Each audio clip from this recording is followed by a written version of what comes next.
Welcome to GRUNG TV, the entertainment hub for news, views, reviews, and gossip.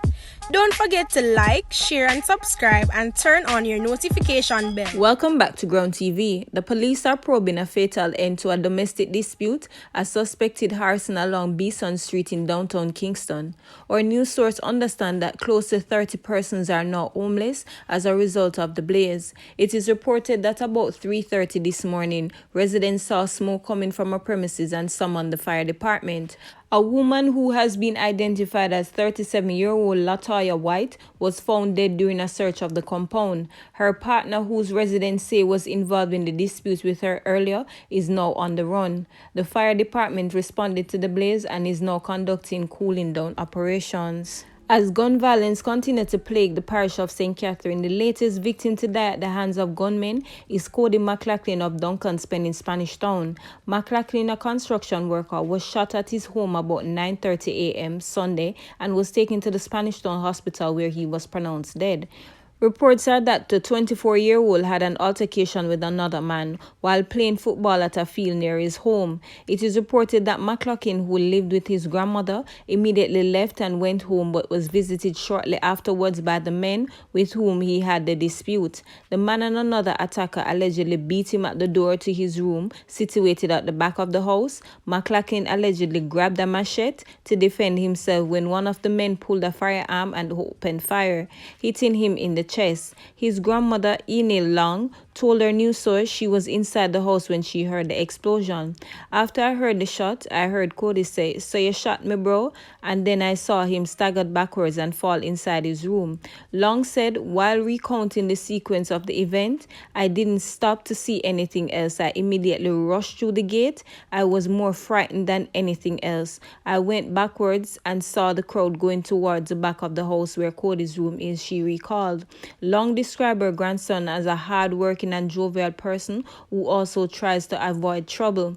His mother, Patricia Henry, who was visiting from overseas, was dumbfounded by the tragedy. With tears in her eyes, she said, "He is the baby of the family. He is the last of my 3 children. I can't describe the feeling right now."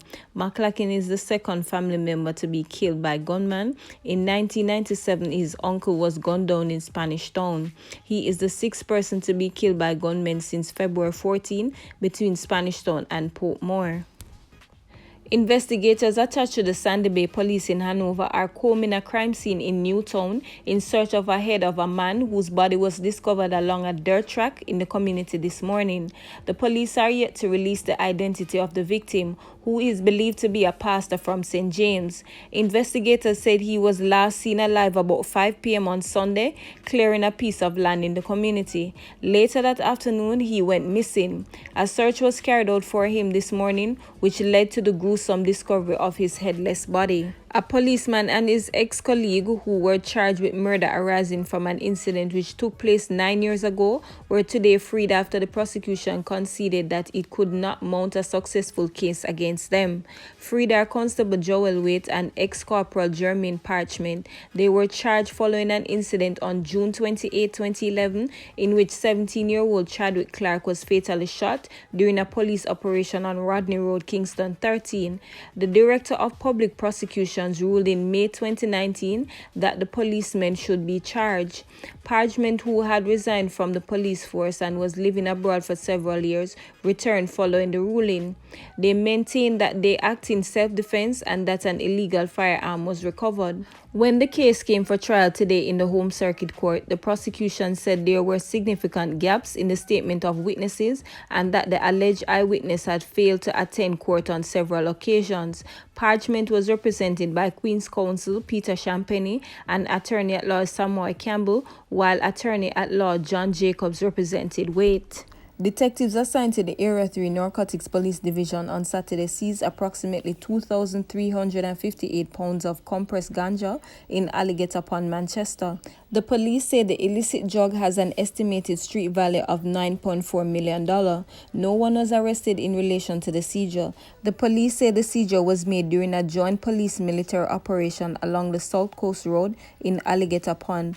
It is being reported that about 5:30 p.m., the team was in the area when a section of the coastline was searched. According to the police, 45 knitted bags and 3 buckets containing compressed ganja weighed approximately 2,358 pounds were seen. The items were seized. The police are pursuing 2 persons of interest in the brazen daylight murder of a 16-year-old boy in St. James over the weekend. The incident was caught on video.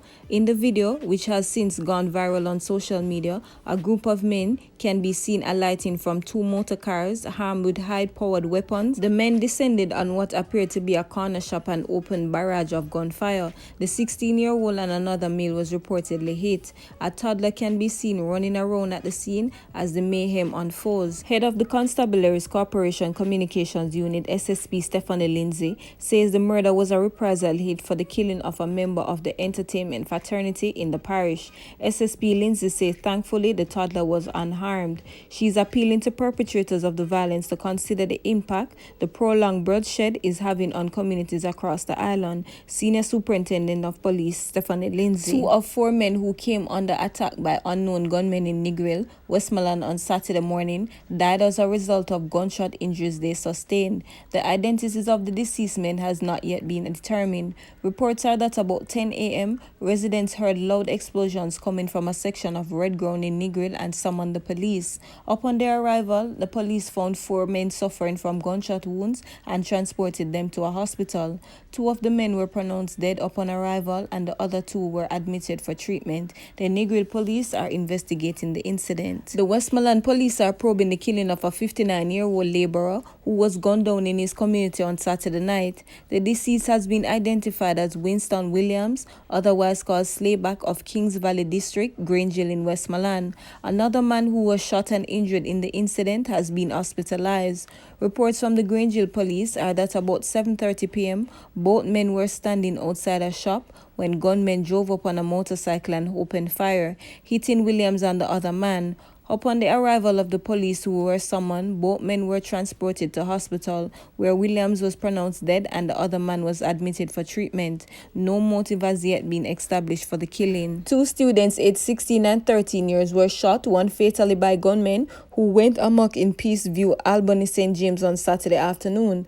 The deceased has been identified as 16-year-old Omarion Campbell of Peaceview, St. James. The 13-year-old student has been admitted in hospital in a critical condition. Reports are that about 5:05 p.m., the 2 students were purchasing items at a shop in Peaceview when a grey motor car was driven up, from which men brandishing guns alighted. The men opened fire, hitting the 2 teenagers. The police were called and the 2 students were taken to hospital, where Campbell was pronounced dead and the other teen was admitted in a serious but stable condition.